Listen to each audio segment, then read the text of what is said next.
so me kdaj že tudi starši osramotili, tudi kjetek, da sem mislila, da pač a morajo glih to reči, da ne. Mogoče, zdaj se je moj ati naučil tudi 6-7.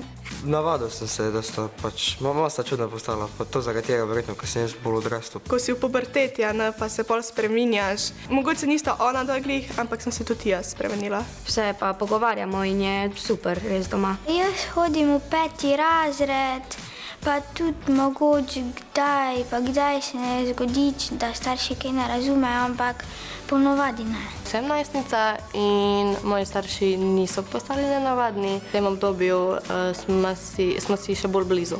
Bolj kot ne povem vse svojim staršem, ker so dobesedno mi bližje osebe, ki jim bolj zaupam. In tudi ne naredijo zdaj neke drame iz tega, kar jim povem. Vem, da mi hočete oba dva v dober, pa vse sam. Včasih sem z mojimi starši raje hodila na sprehode, zdaj pa raje grem z mojimi prijatelji. Poznamo več istih ljudi, imamo več istih tem za pogovarjanje. Ko z družino kamor grem, je pa tudi v redu, nič mi ni tak, da bi bilo naporno. Sam bi raje pač šel z prijateljem nekom.